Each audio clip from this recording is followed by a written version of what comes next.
Good morning, everyone. It is Thursday morning. I'm Nick Paro, not your dad, here on Sick of This Shit Publications. This is a discussion for intelligent masculinity where I am joined by someone many of you may know or who have seen before on some of my shows. I've had vet talks with him. We've had some really incredible discussions. He is just incredible with what he does. Good morning, everyone in the Substackverse, in Twitch, in YouTube, wherever you are tuning in from today. Again, I'm Nick Paro, not your dad, joined by retired Navy Commander Bobby Jones, who is the president for Veterans for Responsible Leadership. He is a contributor to Lincoln Square. He is a policy advocate. He is just an advocate in general. And I'm super excited to get to have a talk with him today. Bobby, do you mind introducing yourself for everyone in the audience? Bobby Jones, I'm just a dude that found myself raising my hand at 18 to go do some crazy things because I said I wanted to see the world, and here we are. I just want to thank you for bringing me on, Nick, because this is one of these last bastions of sanity, so I can yell into the cave and not think I'm crazy. And want to say hello to everybody in the chat. You have one of the best chats on Substack, man. Intelligent. Thanks. Doing things, and I appreciate the invite. Oh, absolutely. And thank you. And the community, I hope you all take that to heart, smash the hearts while you're at it, because he's just a dude who's kicking ass and who's cooler than the average dudes. Thanks, Truth to Power. I appreciate that. And as you all know in the chat, I will respond to you. We will add in some of your comments and feedback into the discussion. I always do. I really appreciate all of the community that we've got. Before we get into our actual interview today, Bobby is the first of two this morning. Next will be with Marlon Weems. If you're catching this live on February 12th, hey, if you're with us for the first time, we also now have a shop. Sick of This Shit is now selling merch. If you would like to get your own notes of the week, now you know, so you can grow left-handed or right-handed coffee mugs, or sweaters, whatever you want. Humble shout out or self-promotion for myself unabashedly, because and my good friend Beth Cruz, who is helping manage the shop and is a volunteer in my community. Thank you, Beth. You're freaking amazing. Also, thanks everyone for being here. Bobby, before we get into the actual interview, I really wanted to get your thoughts on the spectacle that happened yesterday that was supposed to be a congressional hearing. I covered and listened to the whole thing. I'm assuming you listened to the whole or majority of it, because you are very in tune with what's going on. And I'd love to get your feedback on what you saw and where you saw points of positivity out of it, not just the negative, because it was a pretty fucked up morning. Yeah. So overall, my impressions are this: that when the fathers of the democratic system, and notice, I'm not saying the founding fathers of the United States. I'm just saying, I'm talking going back to Rome. I'm talking about real intellectual discussion and debate on policy, whether you're talking Rome, whether you're talking parts of sub-Saharan Africa that did this. No matter where in human history, when these people came up with these concepts, never, ever, ever, ever, ever in their right mind could they have imagined that the most powerful nation on the planet would be subjected to that buffoonery. And what I mean by that is, I have seen 5-year-olds hopped up on every sugar candy known to man that have more coherent arguments and discussions when they disagree than what I saw yesterday. It was a downright disgrace. And here's the thing: the unmitigated gall for Bondi to go into those proceedings with real live victims of what we are now saying is the largest probably cover up in American history. Yeah. She is the chief law enforcement officer. This is the part that I think people forget about her because she panders so much on the political side. She is the number one cop in the United States of America. Okay. And for her to act that way because she does not want to answer very legitimate, very real, very relevant, and here's the thing, very bipartisan questions about the Yeah. protection and safety of our most vulnerable population is insanity. Like, if I was in Congress today, I would be drawing up articles of impeachment because there have been blatant violations of laws that Congress bilaterally passed. Hmm. Then it's the arrogance of which they're defying the order. Yes. That's what's killing me. Yeah. And if I'm old enough to remember, if any other administration in American history rolled someone out like that, that person would be removed. The power and the sanity of the commander in chief would be questioned. And most importantly, you would also hear voices from all over the country from states attorneys general because they're looking at the person that's supposed to be in charge and asking themselves, what the heck? We've had mass resignations in the Yeah. Department of Justice across the board to where they are no longer functional. The story about the young lady who was like, please just throw me in contempt so I can get in jail and get some sleep. You know, Yeah. this is, again, I'm going to remind you guys, the most powerful nation in the world. And this is what it's become. It's not a kangaroo court because a kangaroo court at least has a purpose and you can see calories being burned on doing something. Yeah. Here, we got nothing. We got nothing. Let me ask this. I'll ask you this question, Nick. Do you honestly believe if there was some type of serious criminal conspiracy discovered, would you trust this Department of Justice to prosecute it? No, I would not. And there it is. So what are we doing? And that discussion actually happened yesterday multiple times. And one of the points that I want to bring up was the most important points is that Pam Bondi refused to turn around and look at the survivors the whole time right behind her. Refused. And she was performing to an audience of one. And I definitely think there's a reason that they have women in these positions. And it's to eventually remove them and say, oh, but it was just these uppity women or these women who are doing bad things and they're so emotional and look how emotional she got. And this is why men need to be there. And that's one of the things we're trying to correct right now. Right. And yeah, it's funny, Nick, you mentioned that. So I've thought about this before yesterday, but I've thought about why is it that we have Pam Bondi in this position? And it's two things. If you know anything about her background, she is desperate for recognition. Desperate. Yeah. She was originally that party girl, right? That did desperate things to get people's attention. This is not me saying, this is the people that knew her in Florida, right? And then how when she was confronted with Epstein for the first time, how she was just basically bought off for $25,000. Okay. Yeah. She wants to stay in the limelight. Did you see how many times? It's kind of funny. No matter what you try to do, your body can betray you. The nervous tick of her messing with her hair the whole time. Yeah. And it almost was like it preceded the lie that she was about to tell. It literally was a tick because she knows what she's doing. And you hit it on the head. The fact that you're supposed to be the chief prosecutor to protect people and you can't even look at victims that are confirmed in the reports that you have released says that you are complicit in their protection. It's that simple. It's that simple. That's simple. Yeah.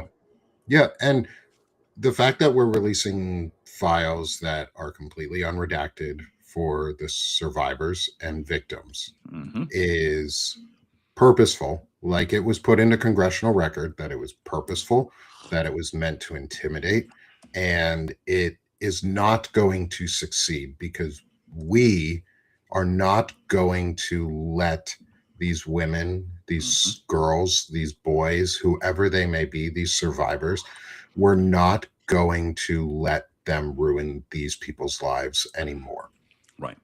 Right. And here's the thing that gets me about the snowflake culture that we're seeing at the top of the government. And I'm Thank going you to for be very naming it snowflake the culture. snowflake culture. They are a blizzard. I mean, They're white as hell, aren't they? Whoo, they're they're white, chaotic, and melt under pressure. Blizzard, typical. That's what they are. It's a snowflake culture. What really bothers me about it is how proactive they are in pursuing damages when they think that they're done. You know, they're like, hey, I'm going to sue for $10 billion. Insanity. Insanity. Yes. You know, all of these things, all of these lawsuits, all of the man hours used to pursue what they call justice for themselves. Mm-hmm. But we are now sitting on the largest pedophile ring in American history, probably world's history, that's documented, right? When you take into account. And the outside of, say, American slavery, because American slavery was a pedophile ring. Yes. Any other it was a lot of stuff. But as far as targeted area, targeted population, exploitation, systemic setup, and the international participation, this is unlike anything we've seen in modern times, right? Yeah. And so the question that you got to ask yourself is, where are they spending the majority of their man hours? They have been documented having FBI agents going through files to redact instead of investigating. You know, the one thing that I liked yesterday when I saw that, you know, Massey doesn't give a damn anymore. No, he ain't playing. Really doesn't. You know, and Trump can try to primary him out. But you know what, though? If you go and look at his district, he's doing exactly what they want. Yes. And he's representing. Exactly. He's representing. And here's the thing. It was his questioning that really stuck out to me, because he got flat out angry. He's like, what are you talking about? And if you are a parent, and almost everybody on that committee is a parent, how can you sit there and let this woman do what she is doing? She sits there, plays with her hair, looks at her notebook, and then looks for the pre-made insult to throw at that congressional staff member. You know, but again, state specifically. Oh yes. I mean, what's good for the goose is good for the gander, and yet she has not interviewed the people sitting behind her looking. Yeah, the one where was it? Where they talked about the driver that drove Trump and had to almost pulled over and started beating Trump's ass because he was so pissed off at what he was hearing. That was Ted Lieu, who talked about the alleged murder that Donald Trump was part of, like rape, abuse, and then murder of a child was like that in congressional record, that our president, our current sitting president, is alleged to have been a participant in murder. And no one has even had an interview. Yeah. Do you see what I'm saying? None of these girls. So what did you think of because I want your opinion on her both as a Senate candidate and as a current representative, is Jasmine Crockett of Texas. I think what she did was the baseline standard of what Democrats should be doing. I agree. The energy that she gave, the power that she gave, is what every other Democrat should be matching as the minimum, as like the base standard. And then you should judge people from there. Are they meeting that bar? It's a loaded question towards you. What do you think of her in this moment and in this interview and what she did? Rather than asking questions, is she just spoke, and she asked Becca Balint, Representative Balint of Vermont, who had an incredible interview or incredible set of questions towards Pam Bondi. On the Democratic side, it was primarily the women who did in such a powerful job. There were some incredible men out there too. I am not downplaying anyone who did an incredible job. There were some really big letdowns on the Democratic side. Rep. Eric Swalwell talking about yourself. I understand the threats against you are severe and dangerous, but in that moment, it was not the right set of questions you should have been asking. Well, you could have pulled her aside. But what are your thoughts on that? I got many on this. Let me go backward. Let me talk about Swalwell first, who I think is a good guy in this, that, and other. But let me be very clear. Of the 535 positions that are in the United States Congress, if you did not want the smoke, don't court the fire. You ran for that office. Mm-hmm. Okay, understand, y'all chose, you raised millions of dollars to run for that privileged seat to represent thousands of Americans. Okay, tons of people go for it every 2 years. And now, because you're in the seat and you realize that it's hard or it's potentially dangerous, to quote Sean Connery in The Untouchables, that's the job. That's the job. Okay. If you don't want it, resign. Hell, 20 of them are resigning now. I have They should, zero more sympathy. should. I agree. There should be term limits on these guys to start off with, but that's a whole nother conversation. So spare me your fake your fake courage overcoming. Except I don't care. Yeah. And Swallow's a vet; he knows better, right? Okay, so let's start there. Jasmine Crockett. That is baseline, like you said, energy that the Democratic Party should have. And I think even within the Democratic Party, she scares them, which is why you've heard the backhanded comments or the behind the scenes, but no one wants to put their name on it. You know, she's too this, she's too that. And it's amazing to me, especially when we talk about Black women in politics, how these clowns keep saying they're too this, they're too that, they're too this. You know what they are? They're 100% goddamn real, and they don't care. That's it. You're talking about a demographic that has been abused more than any other demographic in American history, the Black woman. You want to know why there's so many different shades of Black people walking around here and still classified as Black? Because they were raped for generations and still had to take care of their kids, the master's kids, all this other kind of stuff. Hold it together. I don't want to hear it anymore, period, about this. Jasmine Crockett is doing what her job says it's supposed to do. You got 17 jobs in Congress. 17, according to the United States Constitution. And she actually tries to do all of them. Now, the oversight piece is the number one thing Congress is supposed to do outside of budget and declaring war. That's it. To oversee the commander-in-chief. And to they keep him in been, check or her in check so that they don't become a dictator. Because we were afraid of monarchs when we founded our system. Exactly the point. The whole system was to stop a monarchical rule on these things called the United States of America. Was everything perfect? No. But the founding fathers, if you go and look at some of the stuff they wrote, especially in the Federalist Papers and their correspondence to one another, they said, look, we are not at the point where we can execute this thing properly. We're hoping that future generations will be able to. And we have done the 180 on this. Okay.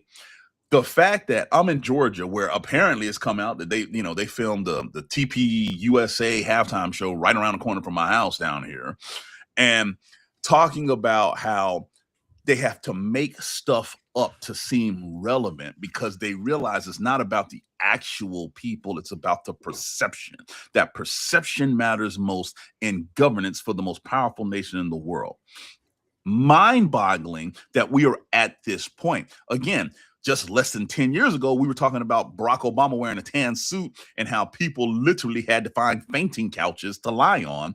And we're now sitting here talking about actual girls being raped systemically, and the people who did it are being protected more than the victims. And it just so happens that the number one perpetrator allegedly is the guy sitting at 1600 Pennsylvania Avenue, and we're cool with this.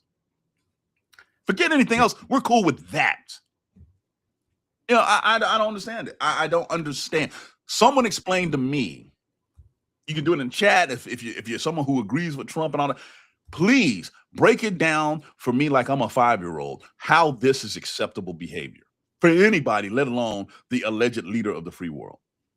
And going to the title, Intelligent Masculinity, what blows my mind is every time he gets caught doing something misogynist, they try to make it say locker room talk or this, that, and the other, or some other antiquated 1950s Back to the Future type reference on how to view women. Okay, I played college football. All right, I've been in many locker rooms. Never heard some of the crap that has come out of these people's mouths that they have tried to justify. That ain't being masculine. That's no, you would have gotten your ass beat in the monster. locker for saying that shit. Yeah, that's my point. Just like, Yeah, like locker room talk, you would have gotten your ass beat if you came out and said, "Oh yeah, I'm a big man and I like to rape girls." No, you would have gotten your fucking ass kicked, and you still will in so many circles. And this is a perfect pivot point into our actual interview questions mm-hmm, before I get too lost in this conversation, because we could go down this rabbit hole forever, and it ties so much into, like you said, the intelligent masculinity mm-hmm, and why it's so important that we're doing this, and why I started this at the beginning of the year is because men are the problem right mm-hmm, now. Men mm-hmm, need to fix themselves. Men mm-hmm, need to challenge other men to be better. mm-hmm, Women don't, trans people don't, gay people don't, lesbians don't.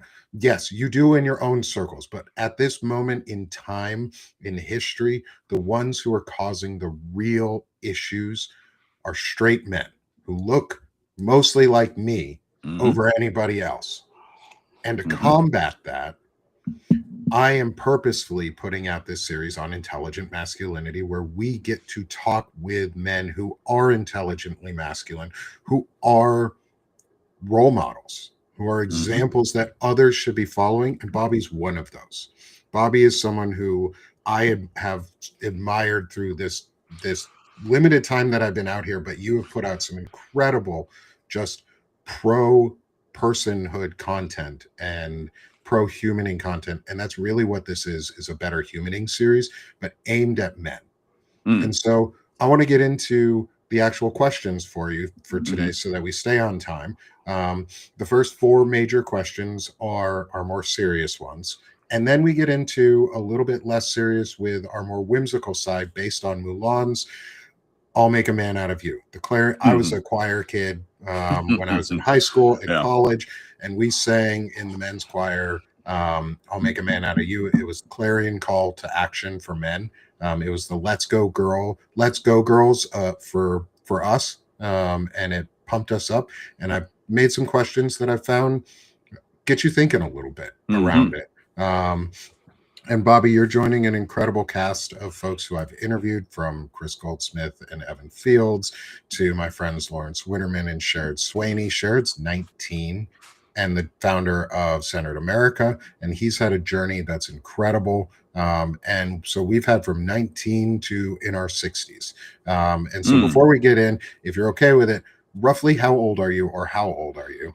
So we can get a I'm range in this series for you. 47. 47. 47. I Nice. had to think Looking about good that. for 47, brother. All my pain on With the all the inside, stress trust me. that's going around in the world, you're looking good.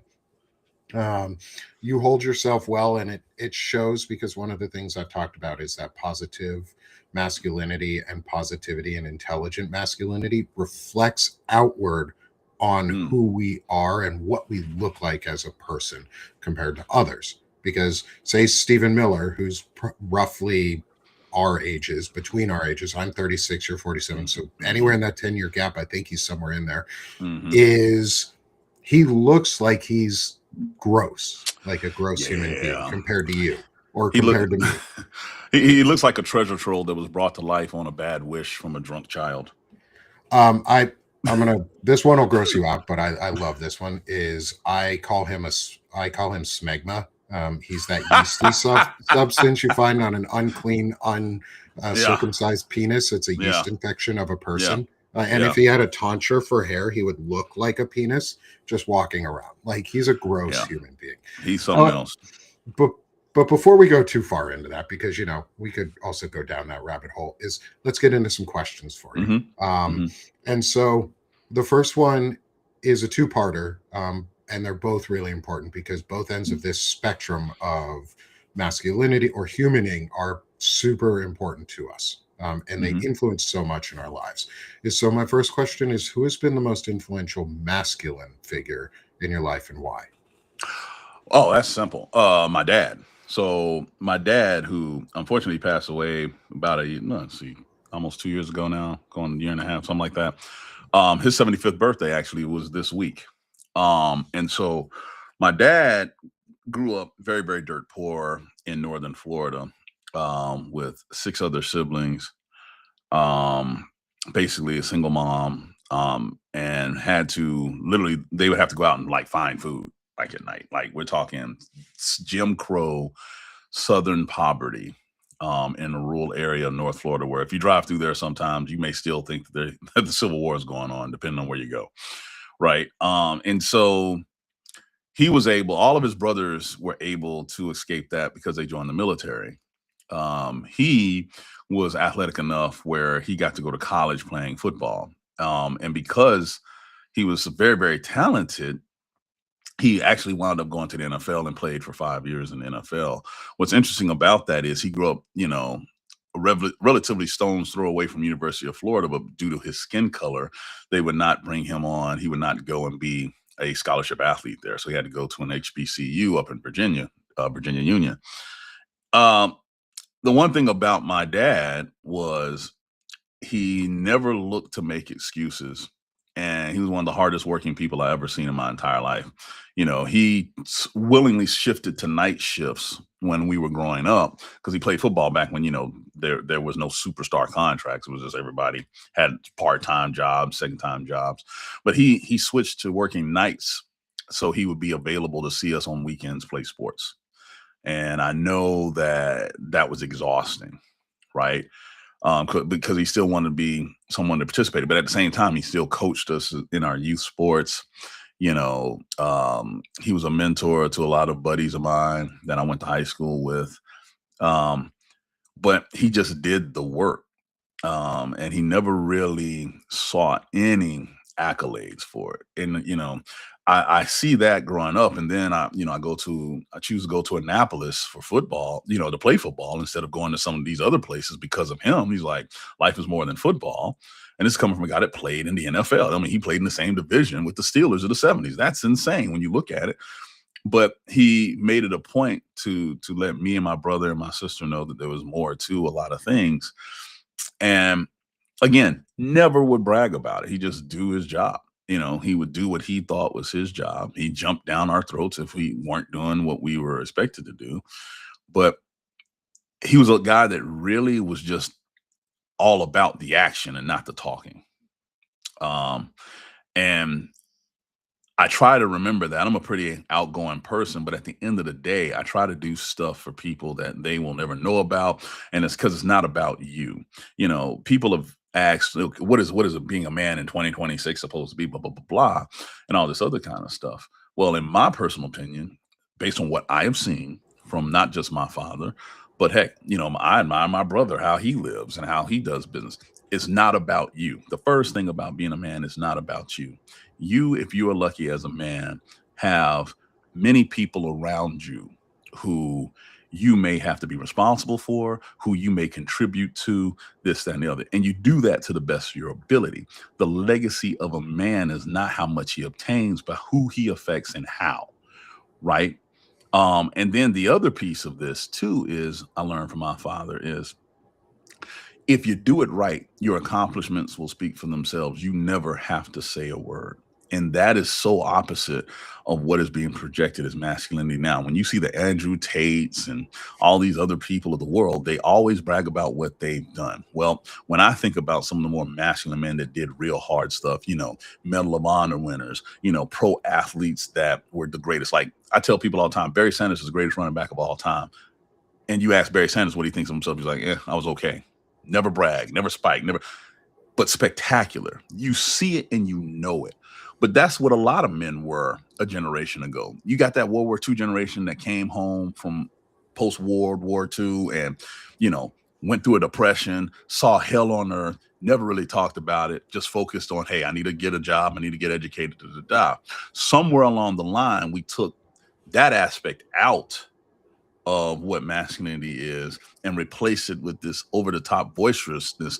But at the same time, the guys don't have the accomplishments that these other generations have. So yeah, I would definitely say it's my dad. And then the other piece are coaches that I had, and junior, high school and college that gave you a different perspective of how to look at things and to continuously challenge yourself. That is the one thing every male role model in my life, whether it was my dad, whether it was coaches, whether it was, captains and admirals in the Navy. It was the consistent thing of challenge yourself to get better. Do not rest on your laurels. Do not pat yourself on the back when you can be better at something else.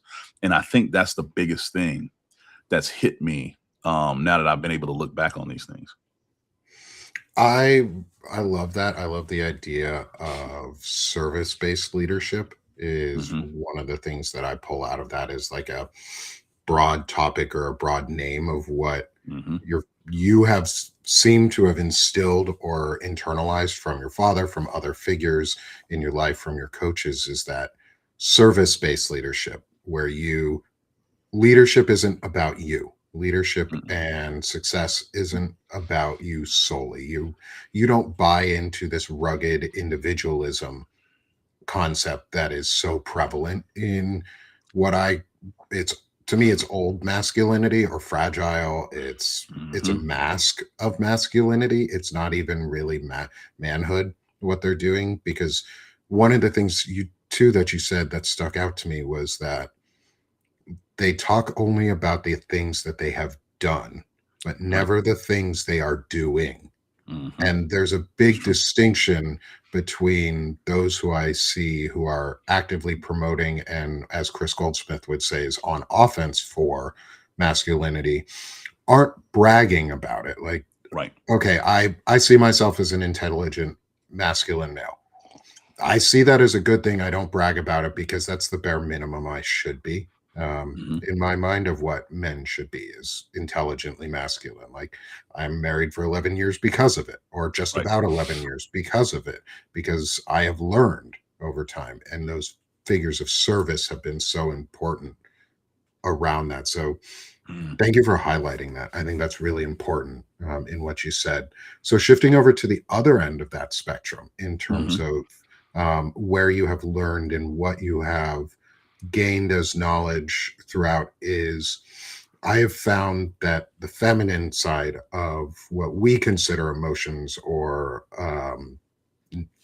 just whatever we ascribe to femininity in a Western society, like Mhm. we ascribe anything that is about emotions or about it, like honesty and self-worth and value, Mhm. as feminine. Mhm. I don't know why. Mhm. They're equally gendered. Like, Mhm. everybody can have both. Like, you can be strong and intelligent and emotional and controlled. Like, you can have all of it.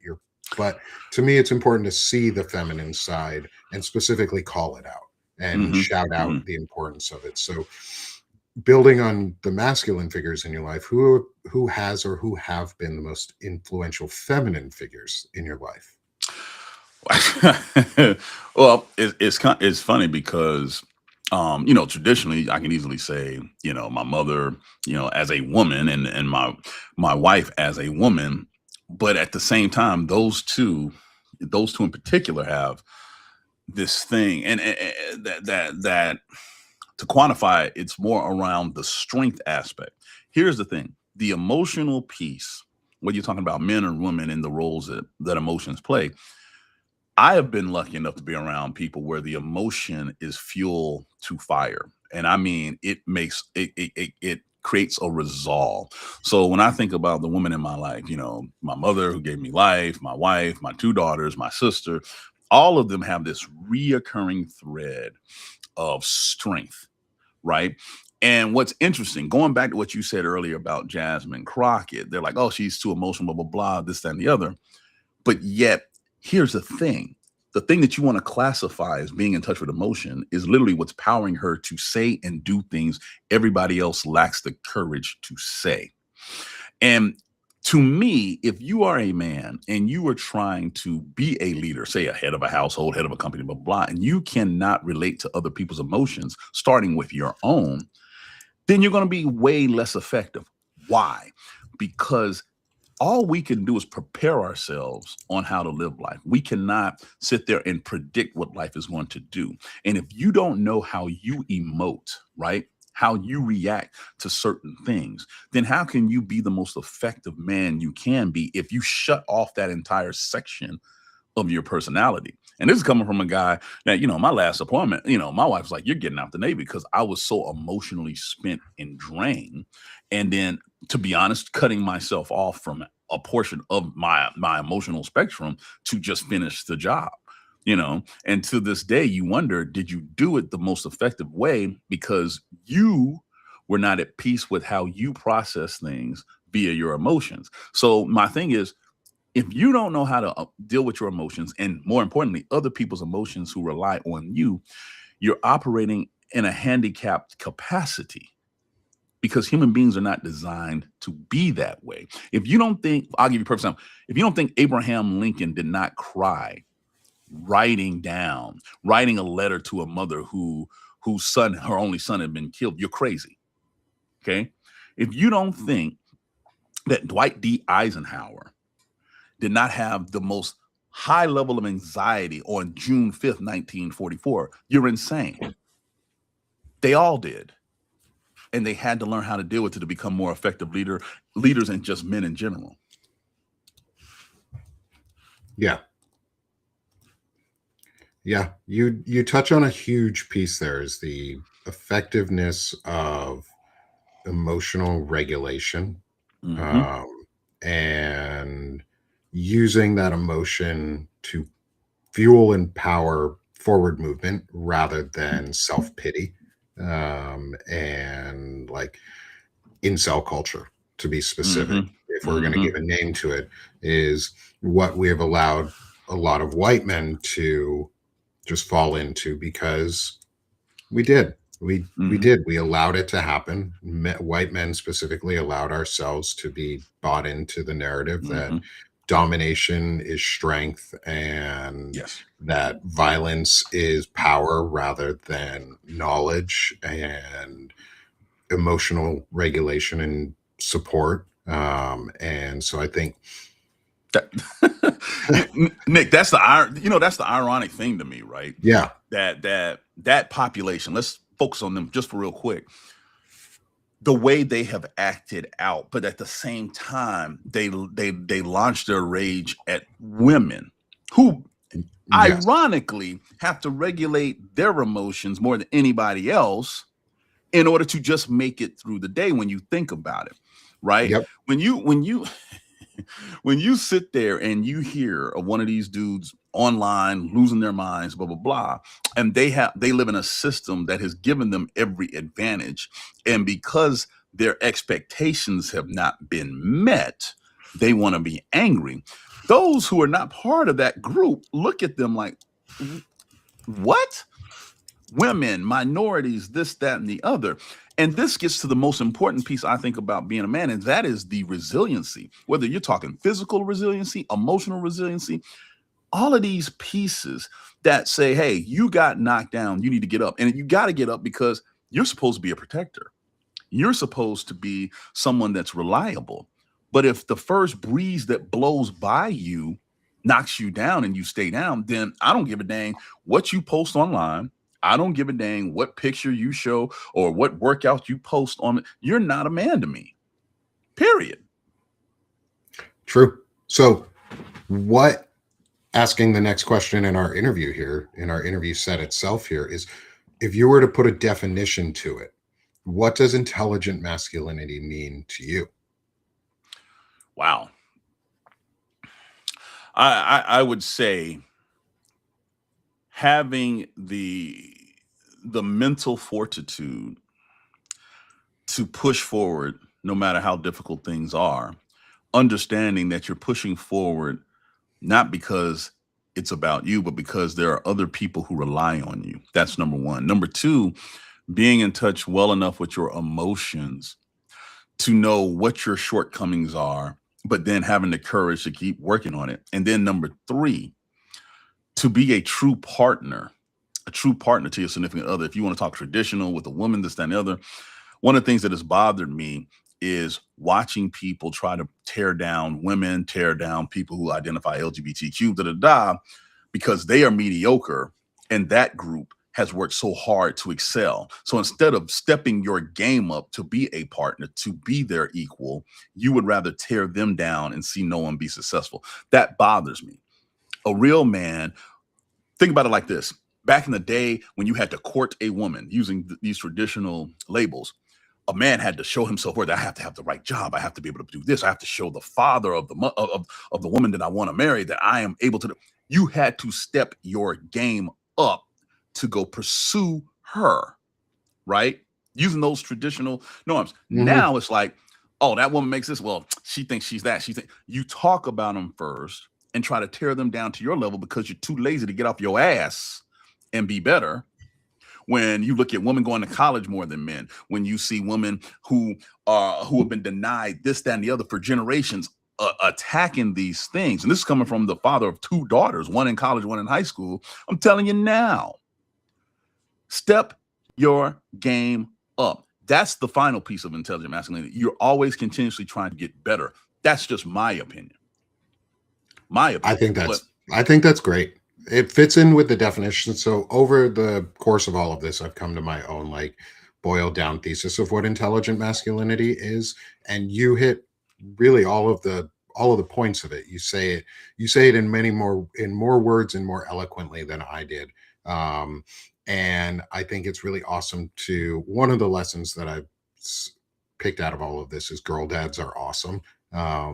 And those of us who also are blessed to have both girl and boy, we get lucky because we get to add into our sons' lives the importance of femininity without having to try.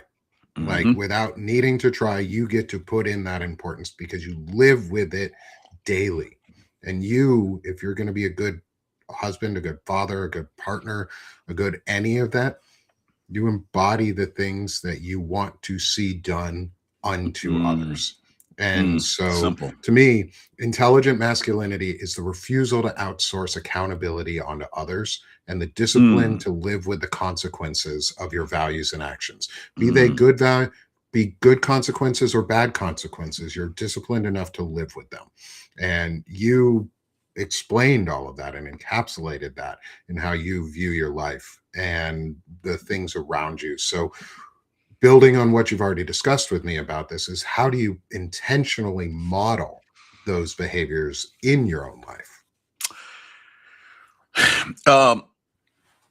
It's not as hard as you would think, but it's not as easy as it should be. I guess that's the best way I would describe it. So for example, the environment that I was raised in, my parents would always stress to us, the kids, never really be satisfied with what you're doing. You know, Jimmy Johnson, when he coached the Dallas Cowboys, when they were good, a generation ago, he said something to the effect of, you're either getting better or you're getting worse. There is no in between. So when you come out here to practice every day, did you get better? Did you get worse? There's no in between. And I never forgot that because as a young man, you kind of in the back of your mind, just like, dang, I really just wasted a day because I got worse today, this, that, and the other. So that's the first thing. Am I getting better as a person, as a man, as a husband, as a father, all of those things? Or did I get worse? The other piece that really has driven my mindset, and it's a lot more after I got out of the Navy, is defining the dash. So what I mean by that is when you die, they have your obituary, they have the year that you were born, the year you died, and then the dash in between it. And I didn't come up with this concept, but I think it's the most glaring thing on my mind. How did you define the dash, right? When it's all said and done and you check out of here and people come to talk about you, what does that legacy look like? Because I can tell you this, there have been plenty of people who have been on this planet that have had a ton of money, died, and within a couple of years, no one talks about it. And then you've had some of the most broke, most poverty-ridden, most uneducated people literally change society, and we still speak of them hundreds of years later, right? As a man, in a system that, to be completely blunt and honest, is a patriarchy-based system, your impact can be enormous, whether we're talking local, in your little neighborhood, on your, your little league teams that play, or globally and historical, like President of the United States, this, that, and the other. No matter what the scale is, your mindset matters. And so I consistently think to myself nowadays, it's like, if I checked out of here today, God forbid, a tree fell on me or whatever, did I maximize the time that I had to help other people? Because at the end of the day, you can slap your name on a building. The building's going to fall one day. Dr. King died at age 39, and they will talk about him for hundreds of years, right? Donald Trump is 79. And something tells me within one generation, the only thing people are going to remember about him is how corrupt he was. Do you see what I'm saying? And so when you really think about this, and men in general, how you interact with one another, how you interact with women, did you help? Were you a true partner in the relationship you had? Were you a true partner in the people you work with? Were you someone who was reliable? Because here's the thing, when shit hits the fan, everybody knows who they're going to go to for help, who's reliable. And if you are not on someone's Rolodex to be that person as a man, in my humble opinion, you're failing. You're failing. Because it's not about you. Yeah. Yeah.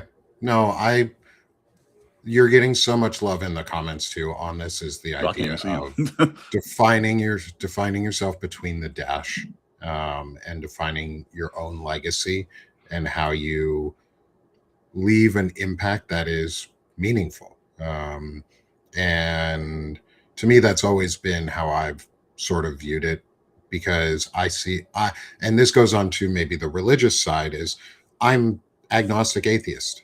Like, I don't believe that I'll go anywhere after this life, and that's okay, because I'm going to use my life to the fullest, because I don't live once, I live every day. I only die once, but I live every day, and I have to make the most out of that living to leave a positive impact, or a impact of some sort that can live on. And I hope people talk about me in the future in a positive way, whoever they may be. If it's a small impact or a large impact, as long as I leave a positive one that's lasting to my children, that's the most important, or to my spouse, or to my brothers and my sister-in-laws, my nieces and nephews, like anyone near me. If I leave an impact on them, that's good. And it sounds like, Bobby, you've been able to do that, even without having to say that you've left an impact on your daughters or on your wife or on those around you. Is just your presence is leaving a positive impact. And I think that's incredible. And so I want to ask you this. Thank you, love. As my wife comes in and brings me a Fanta. Whew. I love me. I don't know anything about it, but she brought you a Fanta, so she's a good woman. My love, Bobby Jones says you're amazing. Yep. I want to get into the next question here too, is because you've talked a lot about it and around it, is self-reflection and self-evaluation, and how you use those tools to ensure that you look back on yourself and evaluate what you've done, and how you've impacted people. And so, are there any specific things that you do for self-reflection or self-evaluation that you would want to pass on to others to be able to integrate into their lives? Yeah, there are a couple of major things that I do, and a lot of it is in my daily routine. But for example, I still, as technologically advanced as society is, I still use my old school, here it is, little notepad to write my stuff down, to keep track. And it's not a to-do list mentality. Let me tell you why I do it. For me, it's something about writing down something tangibly, where it kind of not only sticks in my mind, right? But that second that it takes for me to come up with what I want to do and then phrase how I want to do it adds another layer of thinking through the process. And the reason that's important for me is very simply because people love to dream in technicolor, but in my mind, you have to execute in high definition. By doing that, for me, it's easy for me. It's easier for me to track my progress. Going back to what I said about getting better or getting worse, right? Well, I am my harshest critic. I have to be, right? And the thing about self critiquing is if you are not harsh, then eventually you'll start to let yourself slide. Um, I'll give you a perfect example that I think is more tangible from people. The National Football League. We just had the Super Bowl, right? Seattle Seahawks won. Um, the amount of talent difference between the Seahawks and the Las Vegas Raiders, who are drafting first, is very, very, very minuscule. Very minuscule. When you get to that level of eliteness, but what you're finding, what they have done studies on this, especially because they have a salary cap, is those little things that the average person would overlook is what makes the difference between you being a champion and being dead last. It's interesting, especially men, young boys, they get that concept in sports because it's something that they see tangibly, but it's very hard for us to translate that mentality to the rest of our lives, especially in interpersonal relationships.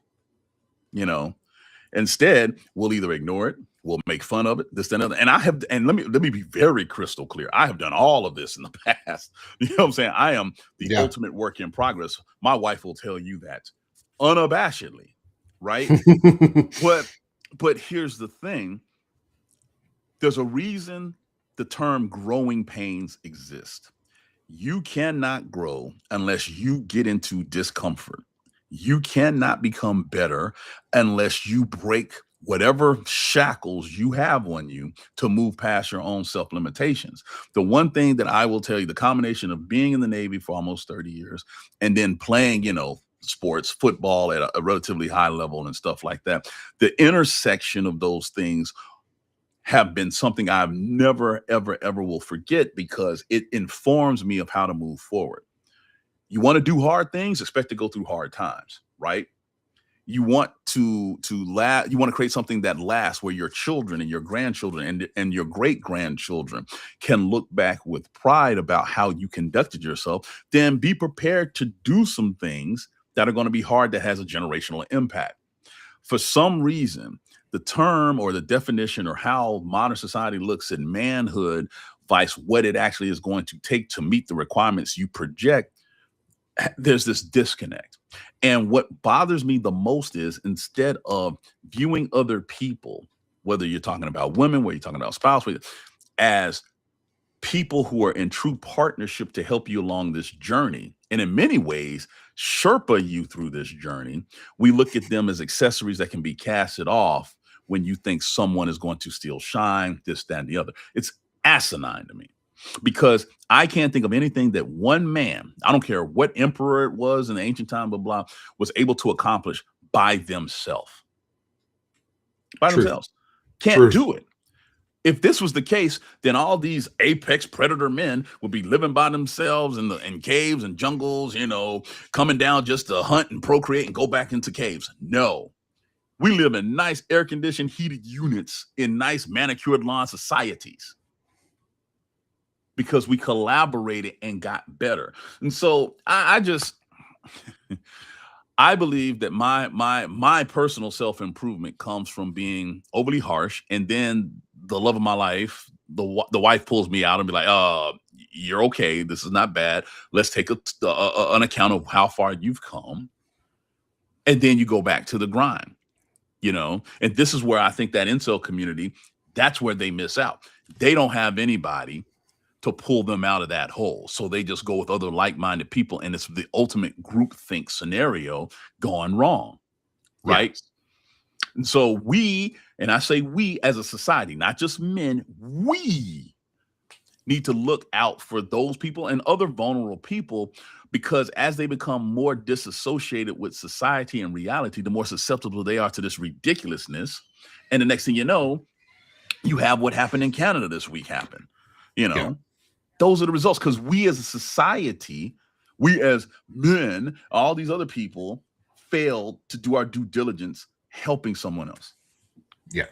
So, lightning round, because we've got just a couple minutes left, Yep. and I've got another one of these right after this. So I want to make sure I try and get into our let make a man out of you questions, the Mulan songs. So, lightning round. These are fun and a little bit whimsical for you. So, Okay. to you, what would it mean to be as swift as a coursing river? As swift as a coursing river. For me, that would mean I move fast enough where people notice, but powerful enough to literally change a landscape. Love it. Love it. Because How would yeah, go ahead. how would you then embody the force of a great typhoon? Embody it? Mm-hmm. I don't know. Catch me watching the Atlanta Falcons as a season ticket holder blow another game. That'd be typhoon like. I'd probably flip tables and throw stuff. So yeah, something like that. I mean, typhoons happen to be something that's somewhat random but powerful. And it's usually a reaction of different, for example, different atmospheric conditions, hot air meeting cold air, et cetera, et cetera. So yeah, me at a sporting event watching my favorite team give a game away. I love it. You mean like when the Patriots beat the Falcons? Yep, like in Super Bowl 51. Yes, yes, damn it, yes, Nick. Hey, I watched that live with a Falcons fan, and I was a Pats fan at the time, and it was so fun to just remind them, hey, 25 points, 25 points. You just blew that lead, and we just walked it right over you there. Hey, Falcons, good job. Trying to make it.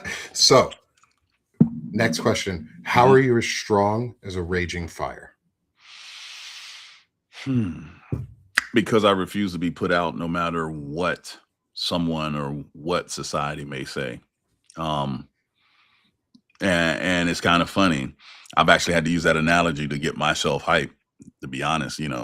There were times in my younger years where I could have quit, probably should have quit, and refused to quit because I'm stubborn. And most importantly, I have a lot of petty. Petty is the top secret fuel of greatness. When someone says you can't do something, it's like a switch goes off in my mind. Love that. Love it. And finally, this one is the hardest of them, but is also, in my eyes, the most fun of them. Is how are you as mysterious as the dark side of the moon?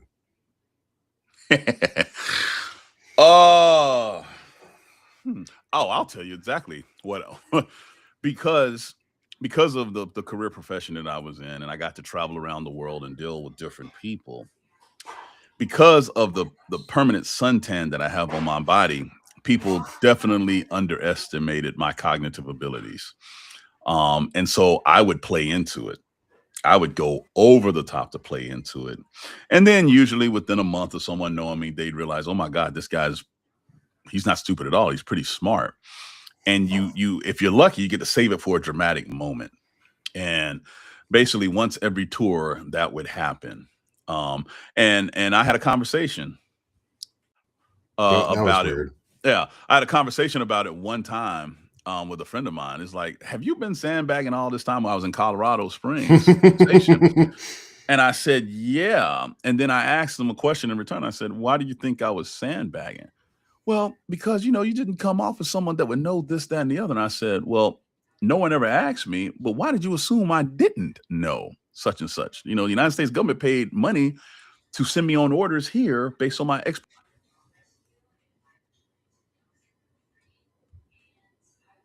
Sorry, I think my internet's doing some weird stuff. No, it's fine. At the moment. But that was fun. I mean, now I try not to be such a jerk about it, but yeah, but I love that. Underestimate you, and everybody who's watching this knows what it's like to be underestimated for whatever reason. It can be color, gender, height. But y'all know what it feels like when someone looks at you and be like, well, they don't know what the hell you're talking about. And you just sit there and think to yourself, dude, there's a reason I'm in the building. There's a reason I'm in the room. And then you get to prove them wrong. That's fun. That's being mysterious. Then you can really mess with them and act like you know more than you actually know. And then they'll just accept it. It's I love it. it's fun. I love it. But as my dad used to say, is if you can't dazzle them with brilliance, baffle them with bullshit. Um, and that was a Mhm. good old army saying back in the day. Mhm. And that's a fun one. All right. That's what I miss So most about the military are all the sayings all that, the oh fun my God. sayings. It's crazy. It's Well, crazy. we live in the FUBAR time of America right now. Yeah. So, Yeah. Bobby, this has been so amazing. Like, No, thanks this for has having me, been man. I'm really, really so happy to be much here. fun. Well, thank you for joining me, and I'm so glad that you did. I think the audience has really loved you. This has been the largest discussion we've had for the Intelligent Masculinity series, Oh and I wow. am That's good. so glad that you were able to join me for it. This is like I have learned a lot. I've had a lot of fun today, and I want you to have the chance to unabashedly promote yourself and Yeah. let people know where they can find you and support your work. Yeah, no, like you mentioned earlier, I'm a contributor on Lincoln Square, which is affiliated with Lincoln Project. So you can see the QR code right there on the screen, and we have a weekly live stream called Anchor Watch, Tuesdays, and we just had Congressman Jason Crow on this week, and that man is doing serious work. He's doing a great job, and we tried our best to get subject matter experts on, so you can hear it from the horse's mouth and people who've been there and done that, not just someone pontificating thinking it sounds cool. And then once a week, if you turn on Midas Touch Network Saturday mornings on YouTube, you'll probably see a video from me that I contribute weekly there. But I appreciate the support. And Nick, you can ask me anytime to come on. I'll come on, man, because I love coming on your shows. I appreciate that a lot. I really do. This has been amazing. Again, thank you, Bobby.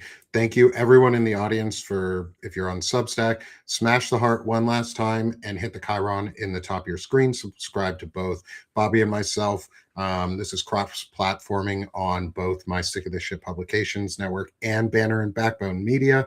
So if you're on either one, thank you for being here with us. Thank you for joining this community. And if you're catching this live, tune in here right after this. I'm going to be hopping on with Marlon Weems for another incredible discussion into intelligent masculinity. Bobby, thank you so much. Everybody Thank else, you.